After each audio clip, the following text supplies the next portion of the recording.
And that would mean at the spiritual and cultural level. How do we, how does it devolve to that level? And that's a question um, that's important, because especially in today's technological age, a lot of people tend to think of defense in very abstract terms, like it's far removed from my home and my life. There are people high up in the national hierarchy who are handling that, and with systems that are beyond my ken. So, but is that really true though? We can take a look at that as well. So I had a few slides. I threw in a couple of more slides. It's just to give some background. I had put these slides together earlier, 3 years back, in order to present it to temple committees here in the United States as well as in India, to include akhada culture as part of the temple activity. But even though some people recognize the value of it, or even the necessity for it in some parts of India, it was not a compelling enough reason, because they didn't see that culture, that martial culture, they didn't see that as being core to Hindu spirituality. And at that time, I myself was not entirely clear about it. But then as I got deeper and deeper into it, I realized certain things, and I just wanted to present some of those findings. Let me share my I don't have permissions to share. If I can be made a co-host or something so I can share. Can someone do that, please? You are co-host now. Okay. Wonderful. Okay, is my screen visible? Yes. Okay, wonderful. So it is visible. Wonderful. So the when we talk about Kshatriyahood, Kshatra, right now in Hinduism, typically we tend to think of it as a soldier, a general, maybe a king, a politician to some extent, right? We don't think of it as related to core spirituality and philosophy and the darshanas and so forth. So this will try to question some of that. So is Kshatram relevant to personal spirituality, or is it just political organization, self-defense, management, that kind of thing? So the reason I started thinking along these lines was several years back. I was studying demographic trends in districts across India in the light of migrations that were happening, sort of forced migrations that were happening, like in Kairana in UP, that was in the news, but there are many other such districts across India. And when I looked at the numbers, I was a little surprised. For instance, in Kairana, UP, where the Hindus were, there was an exodus of Hindus, almost like a partition scenario almost. They were sort of really, selling their homes for a song and leaving. And I looked at the numbers at the point where the exodus took on critical proportions. The percentage of Hindus was still 51%. That means 51% Hindus had started to flee Kairana under some kind of fear, even though they were nominally still in the majority. Then we had, for instance, Bashihat in West Bengal, which also came in the news, where we had the Muslims going on the rampage over there. We look at the demographics over there. Hindus are 72% in Bashihat. So 28% of a minority community were basically holding the whole place hostage, and they were going on the rampage like they owned the place. How did that happen? The reason is clearly. The other thing I was involved in at the same time was to organize martial arts training camps in parts of India, just as a culture, for youth. And we saw that there's no shortage of young Hindu men who are of a fighting temperament, but there is no organization. There is no organization at the community level, and there is no sense of real social capital beyond sort of hand-me-down identities, sub-identities within Hinduism. Right? So that was one issue that came up, is that how can we set up, create the social capital at the community level that also helps people to protect one another from any kind of harassment. Another aspect of the need is the much talked about organized global terrorism, which operates in a distributive swarm theory pattern, right? Which is based on very quick mobilization at the neighborhood level. Quick mobilization, it's a hit and run, and then the police are on a wild goose chase. It may take years before they nab anybody, or they're nabbing a lot of people who are not directly involved. And then that, we are told, leads to even more people becoming terrorists and so forth.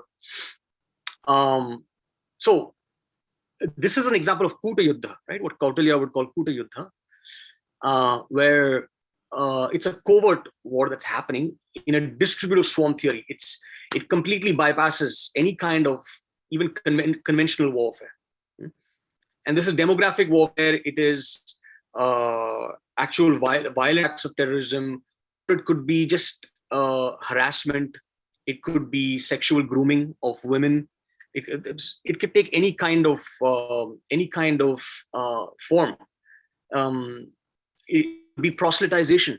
When people set up proselytization in a certain area, they develop a sort of a cell in that area, which then goes out and mingles with the community, identifies susceptible individuals or families to convert, and it goes in the same way. So this kind of thing can only be countered by a community level, at the neighborhood grassroots level, if there is a countervailing organization at the neighborhood grassroots level. There is no other way, because once the police get involved, it gets taken to a different level, and it doesn't always meet what we would call justice.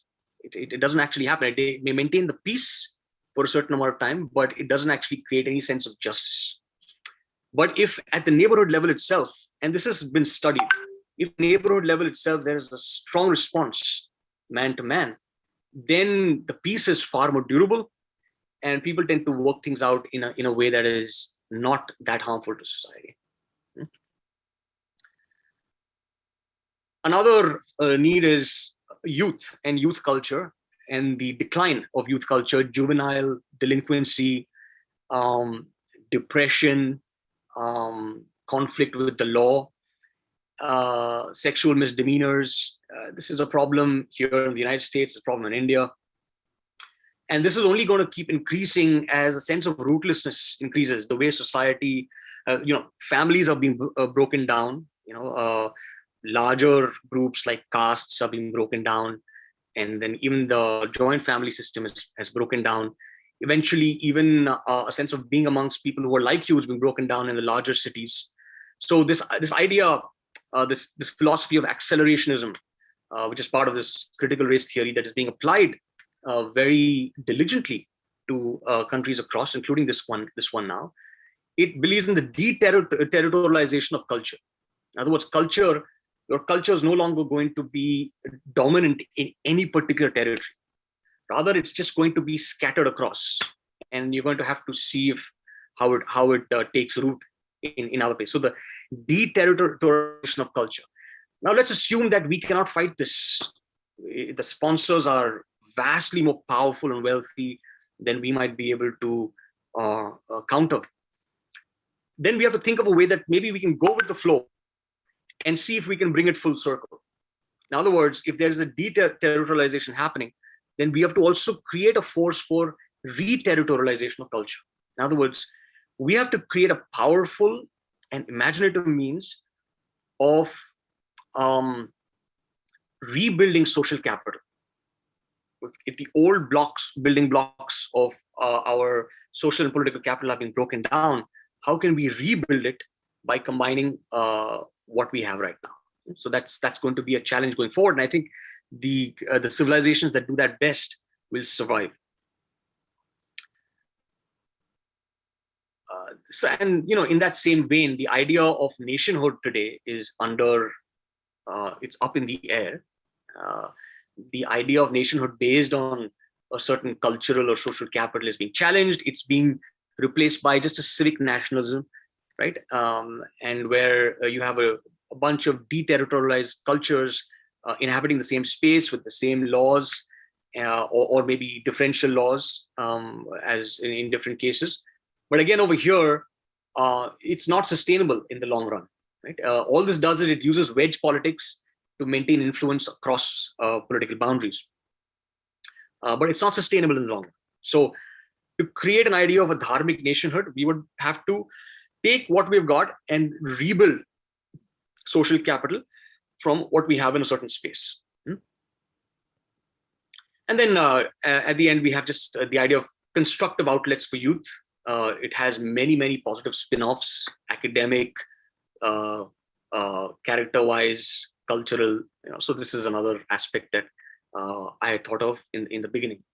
So as I've mentioned already several times, the key over here is to build social capital or rebuild social capital, which basically entails dharmically inclined people bonding over some activity, some dharmic activities, learning curve.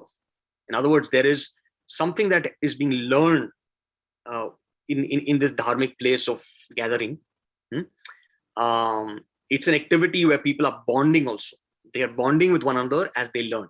It's not just an individual process, it's a communal process. There's a satsang over there. And the activities that they are learning are expansionary in nature. In other words, they're not purely introspective, they're not purely aesthetic, they are expansionary in nature. There is a sense of mission attached to it, right? So obviously over here, I'm preaching to the choir, Bala Buddhi Vidya. It's like a shakha. So when we think about this, typically when we think of Kshatriya, we tend to think of that in terms of political capital alone. However, if we look at our Shastras and we look at both the Artha Shastras, Dharma Shastras, we find that the Kshatriya or Kshatra plays a role not just in political capital, but also in social capital, and at the very root of our civilization in creating spiritual capital. And we'll see how that happens. So I call this the most important slide of the presentation. So this was from a quote from William Francis Butler. He was a British colonial advisor. He spent time in India during the colonial period. He spent time in Burma, spent time briefly in South Africa, but most of his work as an advisor bore fruit here in North America, especially in Canada, where he helped the colonial administration to divide and conquer the Native American tribes. Divide, conquer, gobble up their resources, maybe finish them off as a people or reduce them to practically nothing. And remember, his idea was not just to conquer other people, but to permanently disable their civilization, to permanently psychologically disable them as a culture from ever posing a credible threat to the dominance of the Anglo-Saxon or maybe the West as a whole. In other words, even if they are still present in sufficient numbers, at most they will clamor for rights, for equal rights, or they will clamor or aspire to a place at the higher table.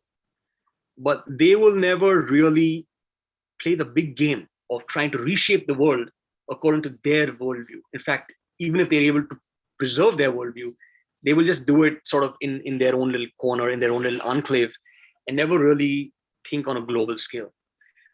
How does one incapacitate a culture so that they're never able to really think big? This particular quote struck me. It said, "The nation that will insist on drawing a broad line of demarcation between the fighting man and the thinking man is liable to find its fighting done by fools and its thinking done by cowards." So in other words, if I'm completely segregating, I'm completely isolating these two aspects of human nature, thinking and fighting, then I might have a lot of Gabru fighters in my civilization who are ready to go to war. And hiding behind them, we will find our so-called intellectual class, which it can justify anything. It can spin a complex philosophical web to justify pretty much anything. But whatever it is that happens, they will never really fuse, and they will never be able to think in an expansionary kind of way. This was his conclusion and his observation. So, question is, in Hindu culture, we have the four varnas, Chaturvarnyam, and we have the Brahmana and the Kshatriya. And the stereotype is that the Brahmana is the thinking man, and the Kshatriya is the fighting man or the leader, right? But does it fit this description? Is there this kind of an isolation? If we read our Shastras, nowhere do we find this kind of an isolation. So, for instance, I just pulled out one quote out of so many. This is from the Yajurveda. So, Yatra Brahma cha Kshatram cha Samyancha Ucharatas Saha Tam Lokam Punyam Prajesham Yatra Devaha Sahagnina. So, where Brahma and Kshatra march united, that society has merit and wisdom like the Devas with Agni. In other words, they are inseparable. Exactly how inseparable they are they just friends? Is it just that Brahmanas and Kshatriyas are on friendly terms? Is it just that one is the advisor of the other and the other is the protector of the former? Or is it something even more deeply fused? We'll see that as we go along. So one common misconception is we reduce Kshatram to Balam. In other words, we reduce Kshatram to might or the force of arms and of leadership based on monopoly and violence. But we find that the two are used separately in our scriptures. Kshatram and Balam are used separately. For instance, this one is from the Aitareya Aranyaka. Aitareya Aranyaka has a lot to say on Rashtram and so forth.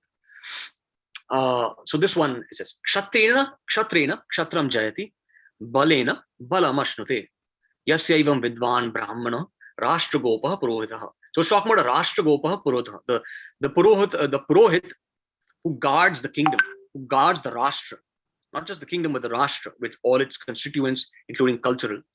And how does he do it? Through two. One is through Kshatram and the other is through Balam. So Kshatram, in a translation, a common translation, it's translated as lordly power. Basically, it's a power of, it's power generation and projection. And what kind of power? Not just hard power, but also soft power generation. That is in the domain of Kshatram. And then the hard power is Balam. So that's an important distinction to keep in mind. The two are very closely related, of course, but they are different. They are very distinct. And we'll see that Kshatram under its purview has a lot more than just Balam. So let's continue. So the question that arises is that if Kshatram is very different from Balam, and it is at the root of one's spiritual capital of the civilization, then the question is, what contribution did Kshatriya Parampara make to the darshanas? Because after all, the darshanik material is the source of our spiritual life. Therefore, is there any contribution by Kshatriya Parampara to our darshanas? The answer is, of course, yes, definitely. For instance, in Bhagavad Gita, there's a reference to it. This is just about where Sri Krishna has explained to Arjuna that all this that I have so far spoken about, Karma Yoga, Jnana Yoga, Sankhya Yoga, Buddhi and Buddhi Yoga, all of this has been said before to Vivaswan. Vivaswan told it to Manu. Manu told it to Ikshvaku and so forth. And so in this second shloka, he says, Evam parampara praptam imam rajarshayah viduhu. So in his commentary, Adi Shankara says, this parampara praptam. Parampara, what parampara is this? He says, Evam kshatriya parampara praptam imam rajarshayah rajanascha te rishayascha rajarshayah viduhu. So Rajarshis belonging to Kshatriya Parampara, they have this knowledge is coming down from that Parampara. So he names it, he calls it out. Acharya Madhva goes into specifically what comes from Kshatriya Parampara. So he says, Buddhehe parasya mahatmyam karma bhedo jnana mahatmyam. In other words, the idea of the supremacy of Buddhi, and Buddhi being the place where Sankhya Yoga and Karma Yoga are reconciled, that idea comes from Kshatriya Parampara. the types of karma, and the idea that karma is not done for the fruits of the karma, but for the sake of jnana. That the fruit of karma yoga is actually jnana, and also the similar the equality of karma yoga and sankhya yoga, but the relative superiority in a certain way of karma. That idea comes from Kshatriya Parampara. So in his gloss to Madhvacharya's commentary, so Madhvacharya's commentary are typically very terse. So we depend a lot on Sri Jayatirtha's glosses. So over here, Jayatirtha says, he gives much more information. He says that the idea of samuchaya is coming from Kshatriya Parampara. So we know that in Vedanta, we have this idea of jnana karma samanvaya versus jnana karma samuchaya. So typically Advaita philosophy adheres to jnana karma samanvaya, which says that in the beginning of the spiritual path, one performs karmas, right? Spiritual karmas as well as vyavaharic karmas. And then as one progresses in jnana, when one has some solid jnana, then one can give up the karmas. One can give up karmas and then move on to the next stage, upasana. And then once one has reached a certain stage of upasana, then even the jnana kanda is no longer useful. One can just give that up as well. Whereas the samuchaya, which is being referred to over here, that says that these are intertwined eternally. That karma, jnana, upasana, these are eternally intertwined. In other words, I may do karmas now, I may gain some solid jnana from it, but in the light of that jnana, my karmas take on an additional significance. And I continue doing the karmas all the way through self-realization, and after self-realization as well. So that idea, samuchaya, comes from Kshatriya Parampara. Similarly, the idea that karma naiva hi sansiddhi. So from karma only is perfection obtained. That means although one should not say that karma yoga is greater than Sankhya yoga. However, Krishna does say that of the two, karma yoga is better because it is based on solid experience and observation. And it is through karma that one's character and everything is honed and one becomes fit for perfection. Another aspect of that's coming from Kshatriya Parampara is grihastha karma tvaya na tyajyam. Grihastha karma, the grihastha ashrama should not be abandoned by you. One should not try to bypass grihastha, but absolute critical importance of grihastha ashrama in spiritual life, in Vedic spiritual life. Again, he says this is most strongly emphasized in Kshatriya Parampara. So that's just a brief glimpse of the darshanik material. I mean, basically the first 6 chapters of Bhagavad Gita, you can say most of it comes from Kshatriya Parampara. Similarly, again in the Bhagavad Gita, you see that Brahmana and Kshatriya, these two varnas are clubbed together separately from everything else.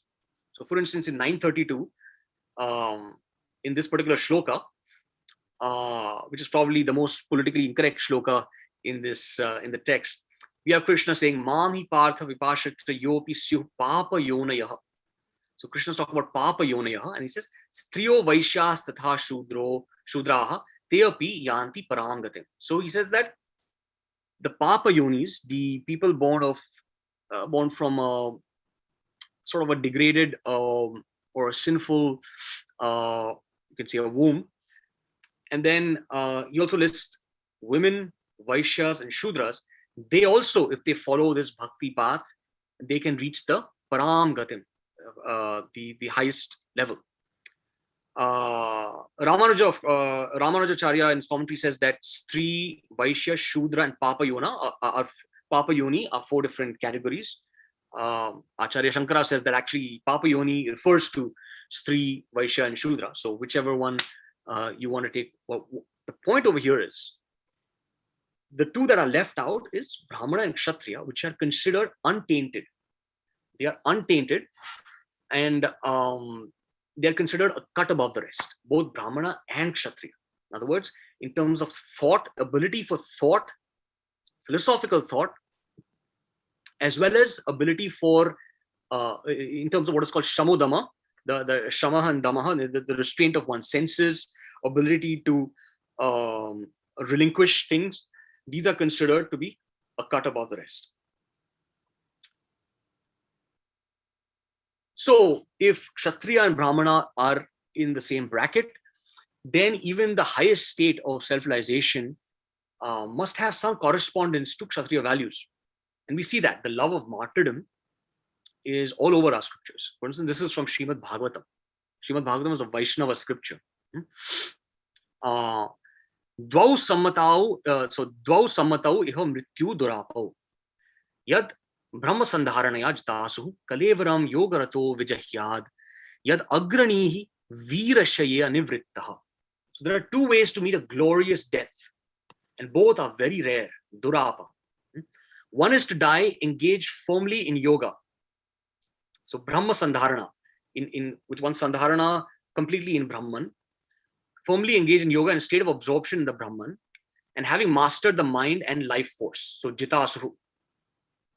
The second is to die on a battlefield of brave hearts, Virashaya, leading men from the front, Agrani, and never turning one's back in retreat, Anavrittaha. These two kinds of death are recommended in the Shastra as glorious. So, in other words, whether I'm sitting in Samadhi or whether, even if I'm not a soldier, I need to cultivate the same values internally, values of character, that a general like this, a leader on the battlefield has. So there is a correspondence between the two. And this correspondence you'll see in several verses like this. Now, in terms of understanding Kshatriya dharma with respect to the others, typically if you take a dharmic text, it will always glorify its own subject. So if you take a text on Grihastha dharma, it will say Grihastha is the greatest of all ashramas. If you take a text on sannyasa, it will say sannyasa is the greatest, and so forth. But there are some texts which take a sort of bird's eye view. And this passage from Bhishma Pitamaha in Shanti Parva on his bed of arrows is one such. So at this point in the text, Bhishma Pitamaha has already dwelt on the greatness of Brahmana Varna, Vaishya Varna, and Shudra Varna. And he is now coming to Kshatriya Dharma at the end. So he starts and says, Bahvayattam Kshatriyahi Manavanam Lokashreshtham Dharmam Aseva Manai. The best dharma of this world of men, which depends on the strength of one's arms. So over here, depends is probably not the best translation. Bahvayatam would be something that is based on the strength of one's arms, is served by Kshatriyas. All the dharmas of the other three varnas are subordinate to Rajadharma. Thus I hear from the Veda. So over here, the subordination of the other varnas, they are called Upadharmas. So Sopadharmas Trayanam. So Upadharma. So what is the meaning? What is meant by saying that the other three Varna dharmas are Upadharmas to Kshatriya Dharma? Let us try to understand that. The other important thing over here to understand is that in this passage, Bhishma is using the word Kshatriya Dharma and Raja Dharma interchangeably. There are some commentaries out there that try to say that, well, what is being said here only applies to the king. That means the only Kshatriya it applies to is the king. But that's not true, because the king obviously is not divorced from the context of Kshatriya culture and Kshatriya parampara as such, right? And so over here, he's using the terms interchangeably. So Bhishma goes on and he says, He Rajan, yatha hastipade padani sandiyante sarva satvodbhavani evam dharman raja dharmeshu sarvan sarvavasthan sampralinan nibodha. Just as the footprints of all essential created beings are subsumed in the footprint of an elephant, understand, O Rajan, O king, that all dharmas and their various states of being are included within Raja Dharma. This is a very important statement. He's saying that if one fully understands Kshatriya Dharma, everything else is included within that. And then he says about the other dharmas, Alpashrayan, Alpa Phalan, Vadanti Dharman, Anyan, Dharma Vido Manushya, Mahashrayam, Bahu Kalyana Rupam, Kshatram Dharmam, Netram, Prahur Arya. So less inclusive, Alpashraya, that is more specialized, less inclusive and less fruitful, Alpa Phalam. are other dharmas, say men who study the dharma. The broadest and greatest service to the summum bonum, bahu kalyana rupam, to the greatest whole, the broadest and greatest service to the complete whole is afforded by Kshatriya Dharma and none other, Netaram, say the Aryas. Moving on. Sarve dharma raj dharma pradhanaha, sarve varnaha palyamana bhavanti, sarvastyago raj dharmeshu rajans, tyagam dharmam chahur agryam puranam. So now it's coming to an important point that the principal identifying factor of Kshatriya Dharma is not balam, it is tyagam. Right? So he says Raja Dharma is primary to all other dharmas, dharma pradhana. All varnas are protected and nourished by it. That's understandable. But it's more than just military protection. It's not just security, but it is from a spiritual perspective. It is a generator. It generates power. It supplies power to the other varnas, and it projects power for them to expand. O king, every kind of sacrifice, tyaga, sarvas tyaga, and relinquishment is included in the duties of a kshatriya. And sacrifice is considered the most archaic arsha, right? Most archaic and best of dharma. So continuing on this idea of tyaga, majjet, so this is important. If the policy of punishment dies out, majjet trai dandanitau hatayam sarve dharmaha prakshayeyu vibuddhaha sarve dharmas chashramanam hatah syuhu kshatriya tyakte rajadharme purane. If the policy of punishment, dandaniti, dies out, then the Vedas shall sink to patal and all dharmas shall wither and become comatose. The dharmas of all other ashramas shall also die out if the archaic kshatriya is abandoned or lost control of. So if kshatriya parampara dies out, or if we lose, even if we just lose sovereignty, the other dharmas become comatose. In other words, they continue their functions on autopilot, but actually it's like a fan that's continuing to move even after you turn the switch off. At some point, it's going to go slower and slower and then finally die out. In other words, the other varnas will continue, they may even prosper under the new non-dharmic dispensation, some kind of a colonial dispensation. However, dharma as a whole, they will no longer be serving dharma as a whole. They themselves, in their own capacity, may prosper, may excel, but dharma as a whole is not served when kshatriya is lost. Sarve tyagaha rajit. Again, he's specifying. Sarve tyagaha rajadharmeshu drishtaha. Sarva diksha rajadharmeshu choktaha. Sarva vidya rajadharmeshu yuktaha. Sarve lokaha rajadharme pravishtaha. This is categorical. In Rajadharmas, all sacrifice can be seen, sarve tyaga. In Rajadharmas, all initiations are uttered, sarvaha dikshaha. In Rajadharma, there is a consilience of all systems of knowledge, sarvaha vidya, Rajadharmeshu yukta. So all the different things are brought together, they are tied together in Kshatriya Dharma because he's serving the largest whole. That's his responsibility. And sarve loka Rajadharme pravishta. Every world is entered into by a person practicing Kshatriya Dharma. I remember I was watching a documentary on Nihangs. I mentioned this last time. Nihangs are the most traditional Sikh parampara. And one of the things that some of those disciples said, it kind of struck me. He said, there's no job I haven't done. He said, I've been everything from a truck driver to a farmer. I have owned my own business as a trader and so forth. He says, there's no business that I have, on the instruction of my parampara, there's no business that I haven't gone and done, right? And that's important. It's a part of their training, actually. So similarly, in the Vedic parampara, we see this kind of attitude towards Kshatriya Dharma. What about other dharmic traditions like Jainism, Buddhism, Sikhism? Jainism, all the Tirthankaras were from Kshatriya parampara. The Buddha himself was from Kshatriya parampara. He himself said that the greatest varna is Kshatriya varna. Although he said that the Maitreya who will follow me will be from a Brahmana varna. However, he did say that the most important varna is Kshatriya varna. Guru Gobind Singh Ji said exactly the same thing. In fact, his hierarchy of importance, he said, in terms of being close to power. It said Kshatriya, Brahmana, Shudra, and then Vaishya. That was his idea, which is quite interesting, actually, if you think about it. And famously said, without Raj, Dharma does not work. And without Dharma, everything goes wire, tale male.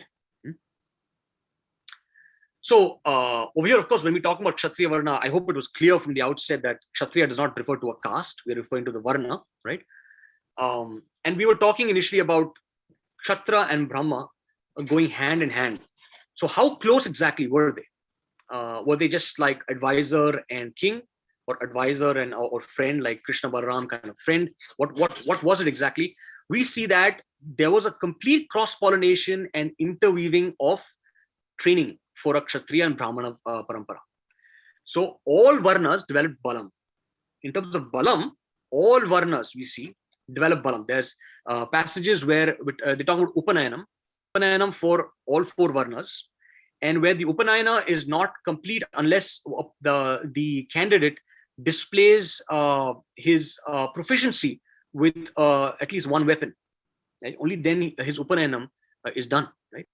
So we see all of Varnas have Balam. As far as Kshatram is concerned, when we look at Brahmana Varna, for instance, if you look at Katha Sarit Sagar, Rajatarangini, the Jatakas, we find that military training for Brahmana boys was standard practice. We see that military training was an essential qualification for Brahmana, but also for a Vaishya leader. Over here in these passages, this is only talking about the Brahmanas. But for the Vaishya aspect, you can take a look at another book by R.C. Majumdar on corporate life in ancient India. It's a very good book. So we see that military training was standard. Even amongst early medieval Brahmins, not so long ago, earning a livelihood from military professions was considered better than living on charity. In fact, it was considered better than being a temple pujari. So the top, of course, was Vedic scholar, or basically someone, or a scholar in some kind of vidya. Second to that was military for a Brahmana. So we see martial Brahmanas are given higher status than temple priests. Martial Vaishyas and Shudras was central to government intelligence gathering, because the caravans that went through the Silk Route and everything, they were managed by Vaishyas who had their own private militias. So the Vaishya was fully trained, as well trained as a general. He was also trained in guerrilla warfare and how to counter that.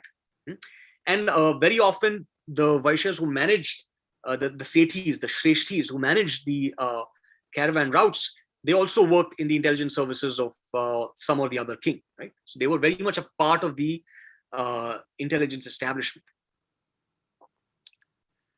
That's another very interesting book to study, just from a historical perspective of Kshatriya parampara, or some level of Kshatriya culture being there versus not being there, how society changes. And Punjab is a great sort of case study for this, because Punjab was completely overtaken, we know, and then we had the rise of Sikhism, ultimately, which tried to rebuild from the grassroots level some of that culture, and how society went before the Khalsa was formed, and how it started changing after. It's very useful to read this book, Punjab Caste by Denzel Ibbotson. Again, he's a British colonial author, so keep that in mind. But a lot of very good insights over there. One of the things is that the Kshatriya hierarchy is based on pragmatic and political requirement and qualification. So the Kshatriya, so he was the fount of social honor. He decided who holds what posts, depending mainly on gunakarma, on basically qualification and requirement. On the other hand, when Kshatriya is absent, then the onus of maintaining the culture and the civilization falls completely on the Brahmanas. They are alone in this. And they maintain a hierarchy that is based on highlighting the ritual principle, the theoretical principle. So they are maintaining a model of what the culture needs to be like. However, it's a static model, naturally. And that happens when the priesthood becomes purely sacerdotal, right? So that's the difference that happens when one versus the other. It's useful to go back to that quote that we talked about in the beginning about making this broad distinction between one and the other. Another important thing, and this I'll be ending in a couple of minutes. we see that in ancient India, the military conscripts were from all levels of society. So you had a hereditary caste that gave the Mula Kshatriya standing army. Then you had the Brithas, mercenaries. Anybody could become a mercenary. You had the Shreni Balam. Shreni Balam are guild levies. That means any kind of Vaishya or Shudra clan that had their own business, they had their own Bala. They had their own private militia. They provided for their own security. Then you had the Suhrid Balam from allies, Vishal Balam, and Atavi Balam, even from the forest tribes. They were integrated with the king's army when required. Right? They were given their space to have their own sub-civilization. But in the case of total war, they would volunteer. And in fact, it says that some of the best archers come from Atavi Balam. Right? There's a statement I'm making, and Sureshji thought this was a very bold statement, and he wanted me to back that up. So the demilitarization and disarming of large sections of Hindu society began from the laws and social framework encouraged after the Kautilyan state. So I'll take a minute just to talk about this. So the Kautilyan state, and as Kautilya himself mentions, and I made some notes here so I can, in the book 8, chapter 4, around verse 40, 43, Kautilya talks about different levels of sophistication of a state. Like, for instance, he talks about the Atavi, the forest tribes. Their only form of war was Prakasha Yuddham, open war. One tribe will tell the other tribe, let's meet at such and such a place and we'll fight it out, right? Might is right and we'll fight it out. And then you had the settled agrarian kind of economies. And then what he was building was a super state that had that was multicultural. It was a super state over several states within it, right? It was a highly complex thing, far more complex than the Machiavellian state or Clausewitz or any others that we talk about, even more than what Sun Tzu is talking about. Because this has several levels of civilization, telescoping one into the other. And here, what he does is that he says that the focus of such a state should move from maximizing Balam to maximizing Artha. And only if you can maximize Artha, both for the ruling class as well as for all the subjects, then you will have social stability. His main concern, maybe even more than he talks about external threats, he spends more time talking about internal stability and internal threats of subversion. Right? There's two reasons for this. One is because he is very wary of that happening within a super state. And the second thing is because he wants to use that against other states, is to foment internal trouble. Kuta Yuddham, to keep a war of attrition. Kuta Yuddham before finally declaring Prakasha Yuddham and in a hostile takeover. Right? Similarly, he puts Artha above Balam. He says in terms of threats, if there's a threat to your army being destroyed versus your kosher, your treasury being taken, save your treasury, let your army be destroyed. You can use the treasury to maybe recruit, raise another army somewhere else. But let's remember that this is only possible within a civilizational state that is fairly integral to itself. If we have fault lines running across your civilizational state, that is not necessarily going to happen. You may have a lot of money. There may even be people willing to fight for you. But how loyal they will be and to what extent they will fight for you, what your goals are, that will be vastly different. Right? So Kautilya is working on a set of presumptions in order to reach an end condition. So let's remember, when we talk about game theory, Kautilya does not solve the prisoner's dilemma except by saying that there is an end point to the Chakravarti Kshetram. Right? He says Chakravarti Kshetram is such and such an area. Some people say he was referring to the Indian subcontinent, although if you do the math, it seems to be much bigger than that. But whatever it is, that's the only way he kind of ends that recursive loop, right? So he's working on a set of assumptions over here that do not apply anymore today, and that did not apply for several centuries now in India, right? So that's important. So one of the things he also mentions was that if all your different sub-nationalities within your super state, if they're all armed to the teeth, then in times of famine or any kind of trouble, instability, they will not be very patient.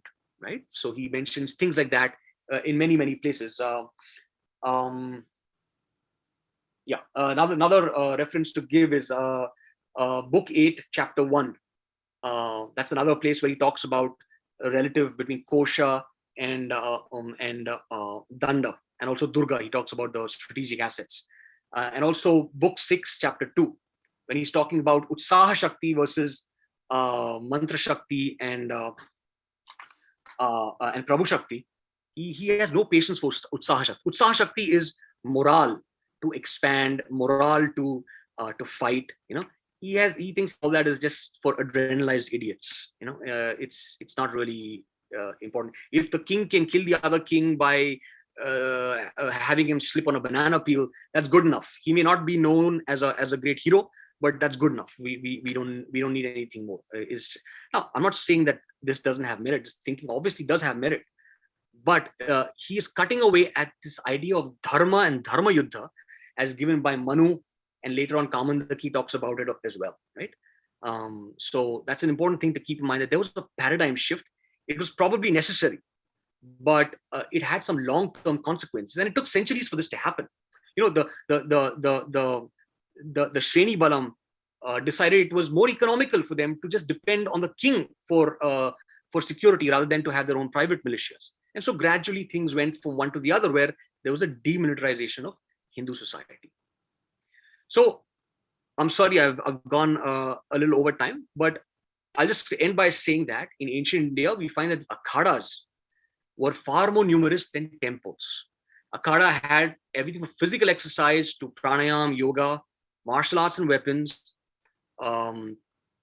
games of strategy like chess, games of risk like dice, Dyuta Krida. We think right now Dyuta Krida was evil, but it was a standard part of the training, spiritual training for life. Life is full of gambles, right? Sharing, langar, kind of sharing food together, learning about dharma, learning about life skills, career guidance, spiritual commitments, and most important, it was all overseen by a renounced order. These were far more numerous than temples at one time in India.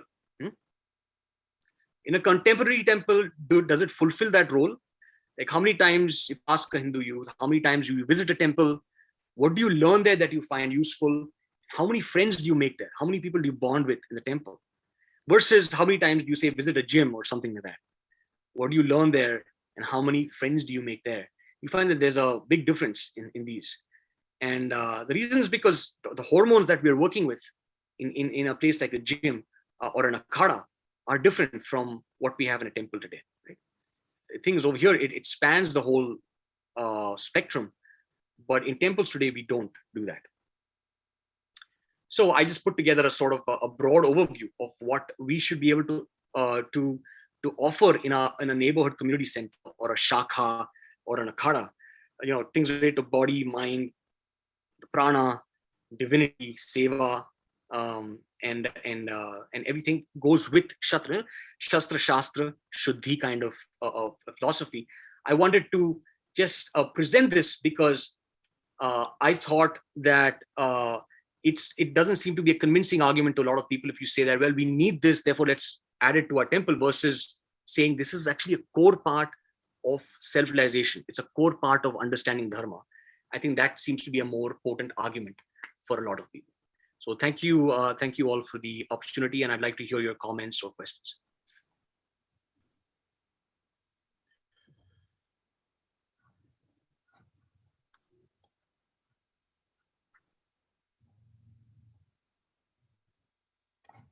Sunilji, you'll ask the questions.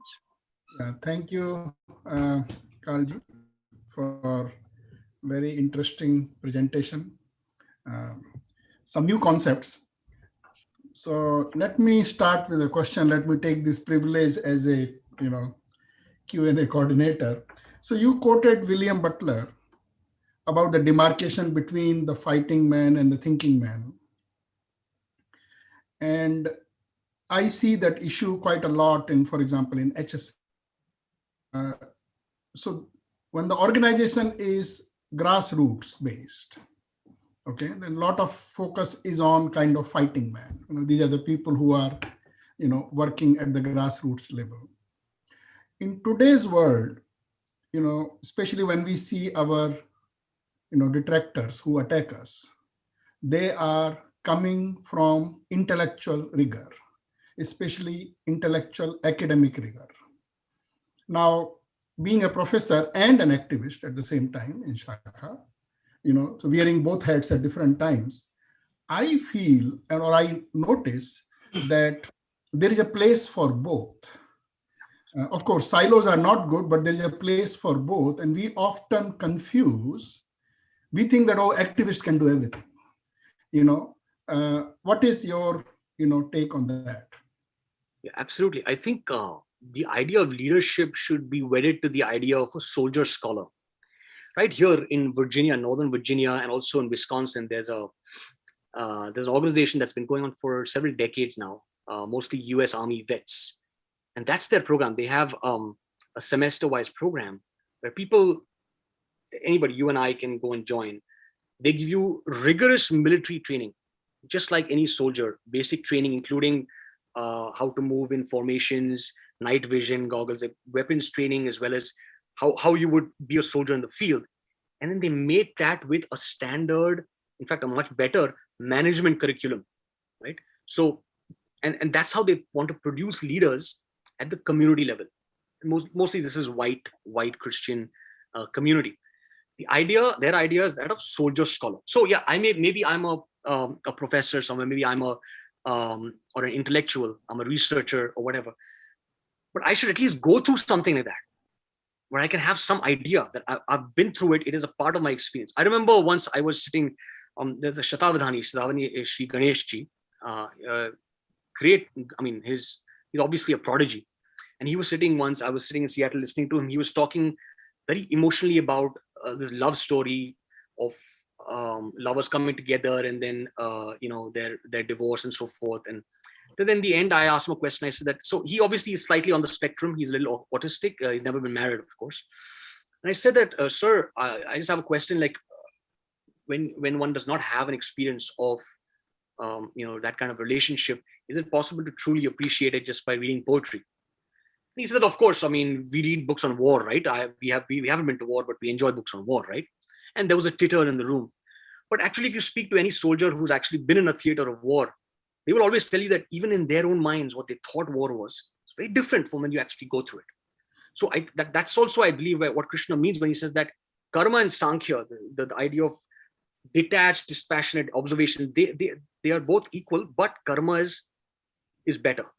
It's because we are contacting our experiences, right? It could be an experience in this life or maybe even past life, but it has to be an experience that we can contact. And so even if I'm an intellectual, as long as have I ever lifted weights? Have I worked in the Shakha at a grassroots level? Have I done some kind of prachar work? Do I have some sense of using a weapon? Those are questions I can ask. And if that person does not have it, I'm going to take him a little bit less seriously than what I would if someone has that.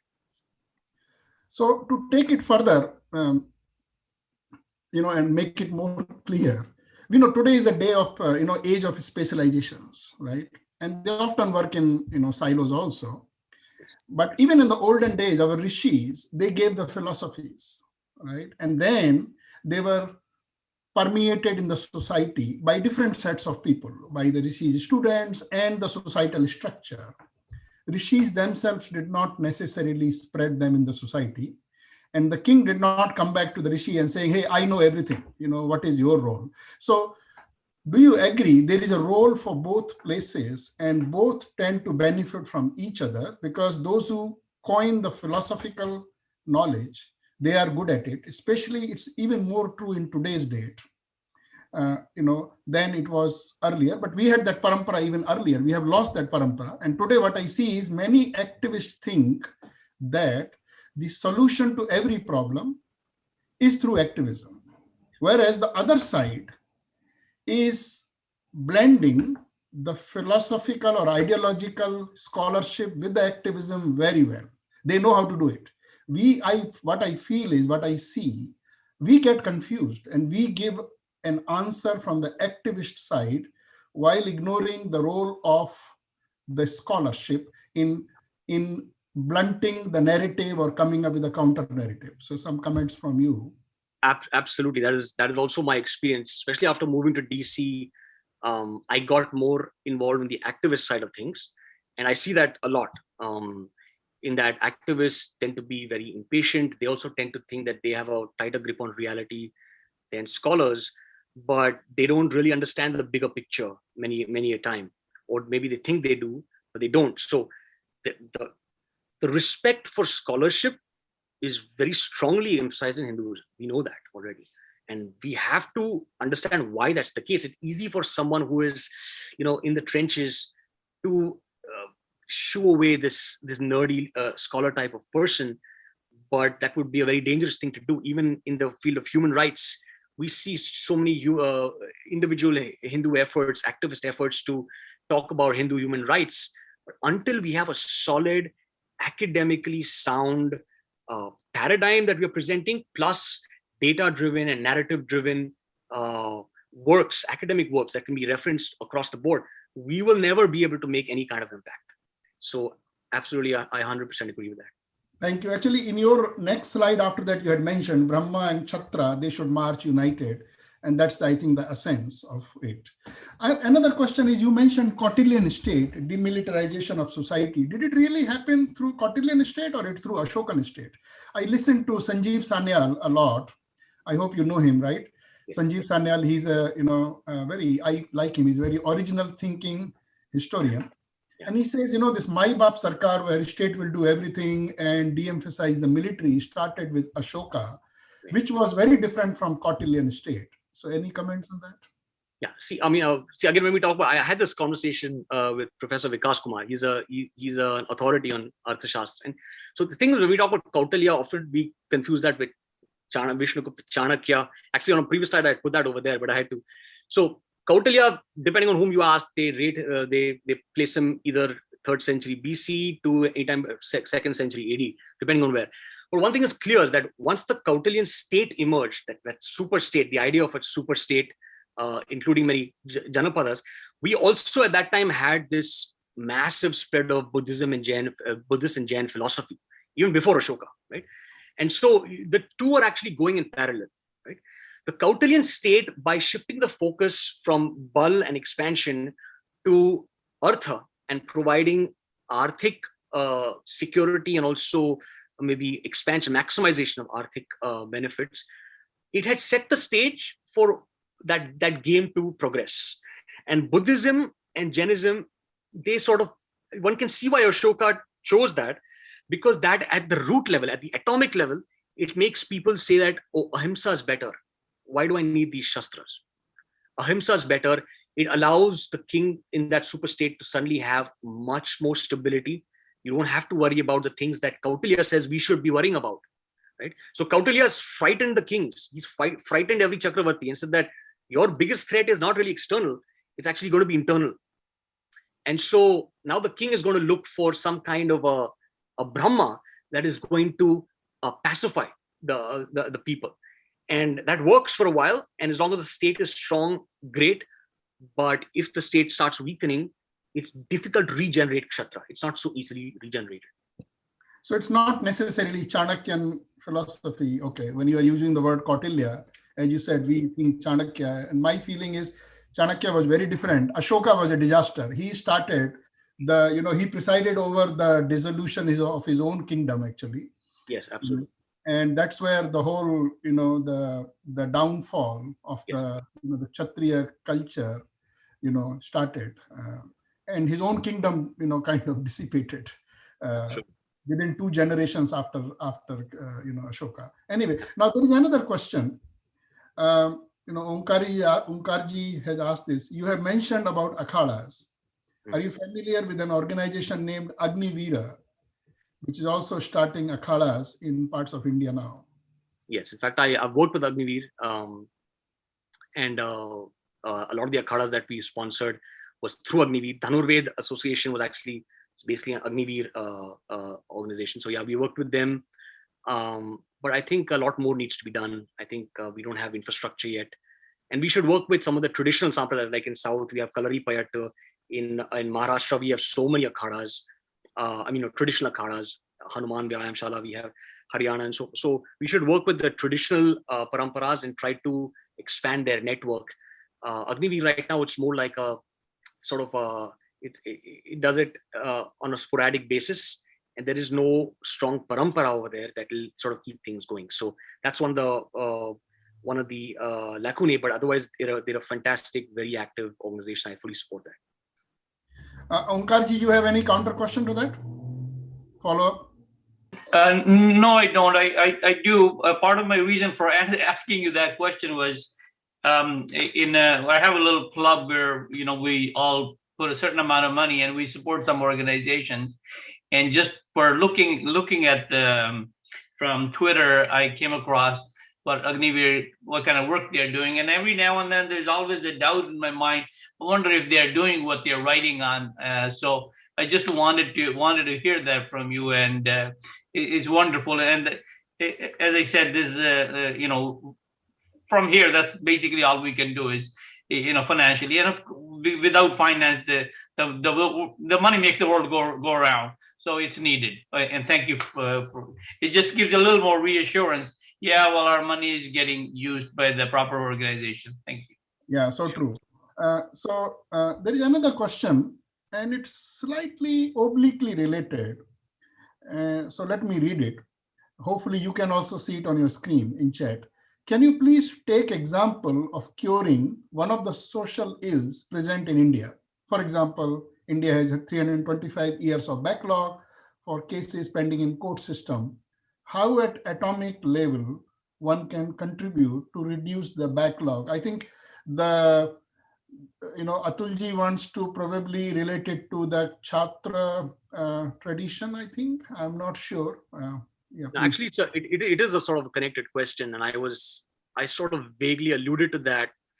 See, the thing is, some of the more critical threats to the civilization, things like love jihad, sex jihad, grooming, or just harassing people, making them vacate a neighborhood so that you can encroach. Those kinds of things are happening. So what happens is right now, in the absence of neighborhood level organization, armed organization, people go to the police.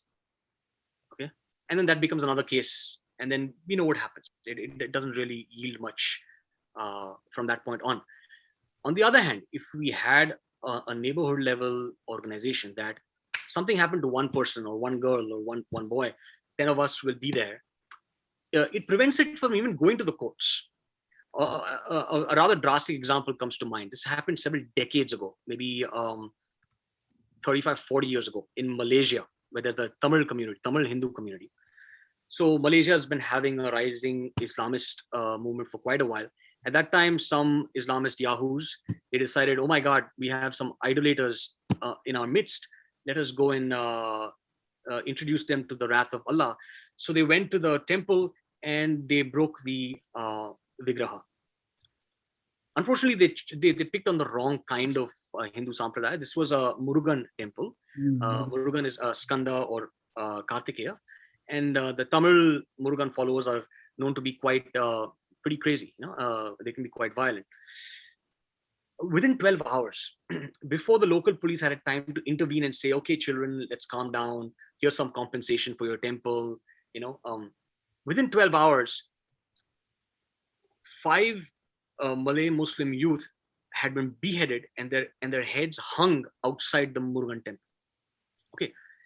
Now, interestingly, the police did not go after those who committed the murders. They said, okay, let's stop this right here. Oh my gosh, don't let this spiral out of control. Let's stop this right here. Thing was hushed up. You did something bad to them. These guys are really mad about it. They took your life. Don't let it happen. And then for decades after that, there has not been a single attack on this tiny Hindu minority in radical Muslim Malaysia. Okay.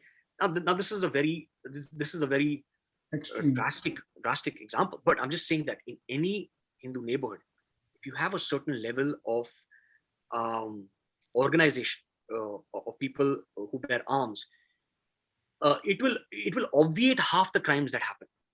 Half the crimes will not even happen from a predatory perspective of the other side.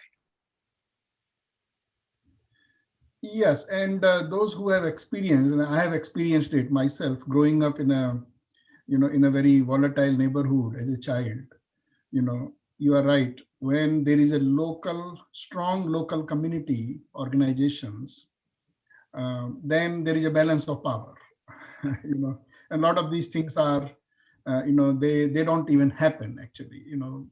But the problem, is, and this is for the sake of discussion because we have some time. The media, the way the media plays one-sided role, whenever such a reaction comes, it becomes an international, it has international repercussions. And the Hindu society, and our youth, they look at it in a very negative way because there is a lack of balanced, projection. And so that issue needs to be, carefully handled. And I know in such things, there cannot be any care. These are reactions, they happen, but then we don't have control over media, especially English media. And then we end up getting a wrong message and giving wrong message to the world. Right? Yeah, I mean, that's going to happen. Perception management is a different art, but again, even in terms of internal perception management, I can't control what an American reads in the New York Times and thinks, and I don't really care much if I'm living in some part of India.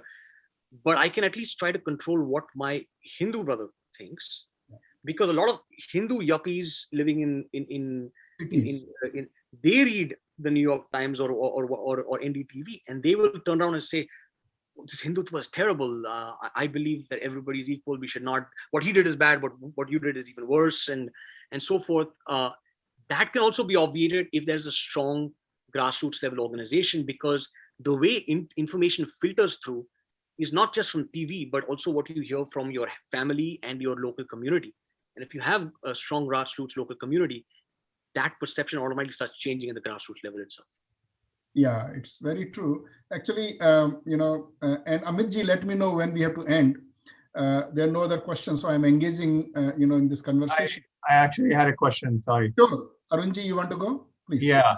So my question, Mr. Clemens, was, so what is your, how do you fit the conceptual framework of Brahmin and Kshatriya to present day nations? I mean, we have a democracy now, and you're talking about concepts from thousands of years ago when we used to have monarchies, and Kshatriya, yeah, king is a Kshatriya, and they had advisors from the Brahmin class. But now we have a democracy, and you could say, which is not a monarchy.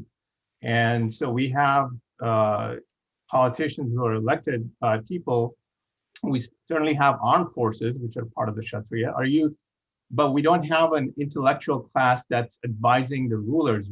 It's kind of like, we're at the mercy of the population. There's no real intellectual kind of feed going to the politicians or to the rulers. So how does your conceptual framework fit into the modern society or the nation that we have now? Oh, yeah. Yeah. So even in ancient times, while pretty much every single Hindu philosopher did favor monarchy, but India was studded with Republican, I guess you could call them to some extent democracies. They were not democracies in the way we understand them today, but they were not monarchies either. And they still had the four varnas and everything. So it's not necessary that Kshatriya is wedded to this idea of a monarchy. However, just to bring it in today's perspective, within Hinduism, if we can have a parampara that understands that Kshatriya parampara is not just about ruling, it's about personal spirituality. I mean, I may be a computer programmer, but my daily sadhana, like if you think about Sikhism, today, of course, it's a little bit different from maybe what it was 200 years ago. But if you think about that as a daily sadhana, in terms of the values they cultivate, that would be an example of what Kshatriya Parampara would look like. In other words, they're just like you and me, but they form a part of society. They form a part of society that infuses the society with certain values. So in terms of how it would crystallize later on, we would say that the political class, the military class, would have to be aligned with those paramparas, right? And in terms of the intellectual class, we don't yet have an ecosystem right now. The intellectual ecosystem in India is not dharma based. It is based on a typology that is set in foreign countries, in a foreign culture, and sort of transplanted into India. It's not working very well at all right now. We have to sort of create that ecosystem from within. We see noble efforts like Rashtam School and so forth coming up, where but even they, when you talk to them, they say it'll be at least 2030, 2035 before we can properly have a Purva Paksha to all the current philosophies out there that are currently influencing the Indian intelligentsia. That's an effort that would be a Brahmanical effort. It would truly require hardcore study of everything that's out there, especially from the West, creating a Purva Paksha that has some continuity with our civilization, imaginatively recreating it in present time. And then they obviously, as they already do right now, they have a close relationship with what we would call the Kshatriya class, who are also dharmic based. So I think that's an ecosystem that really needs to be built up right now. Right now it's not, it's a mess completely, but it will be at least 10 to 15 years before we can even begin to see the fruits of that. So a lot of people right now, they're talking about why don't we have higher education in Indian languages and so forth. And it's something I'm very passionate about. But there's a lot of spade work to be done before we can even get there. So turning it around, it's an interesting issue or question Arunji has raised. Turning it around to American context, and let me make a statement here, and then let's see if you agree. So in America, naturally it's a democracy, and as Hindu Americans or Indian Americans, to me the Chhatra Dharma here is that we engage in the political outreach, in the political sphere, to influence the polity, to protect not only the dharma in a global sense, but also to protect our community. And many of us are already in the intellectual sphere, and it's not correct to say that today's democracy doesn't have a space for Brahmins, because who advises these political leaders or the secretaries? These are all intellectuals, in many cases, university professors who are drawn to advise them, or the think tanks. So as far as our community is concerned, especially taking the Chhatra Dharma, we become more active in the local society in terms of civic engagement, in terms of political engagement, so that we can have influence. And do you agree that is a kind of Chhatra Dharma here for us? Absolutely it is. But even here in America, if you look at it, how much weight does a military vet have in politics in America? Even at an activist level, at the grassroots, if someone has been in the military, you can put that guy up on a press conference and he will be quoted. He will be given an opportunity to speak wherever he goes. Every single politician will talk about their military service if they have, right? They may exaggerate it, they may even lie about it. But it is so important. You have people with military backgrounds sitting on the boards and in the strategic meetings of corporates here in America, right? It permeates throughout. It is closely tied with the military industrial complex, every aspect of the rulership in America. On the other hand, you have the universities here in America, which form what we would call like a Brahmanical advisory class. A lot of it goes through them, the universities and think tanks. So we're here to have a professor on your board. That has a huge amount of cachet when one is trying to make an impression in politics or in whatever. So the thing is, over here also, the two will go hand in hand. It would be great to have people like Indians over here who have served in the military. We should leverage them. We should reach out to them, form a group. Just like we have physicians, Indian physicians in America, or we should have Indians who have served in the American military. And there are many of them, but we don't have a group who can guide our community in many ways and who can represent us and our causes in American society, because their voices would really command a lot of respect across the spectrum in America, right? So we have a lot of professors, we use them, but we don't use our military vets, and there are many of them. That's a very good point. Yes, very good point. I Any think, other question, Amitji? no, I think we could Yeah. proceed towards the vote of thanks now, I guess. So do you want to announce the next? We'll do that in vote of thanks, yeah. Okay. So, well, on behalf of Bharatiya Vichar Manch, I thank everyone, and I thank Carl Clemens ji. It was, again, this is my second time I attended your, Vaktavya, and it is enlightening. Every time I think I'm learning a little more and excellent, and I'm sure everybody enjoyed it.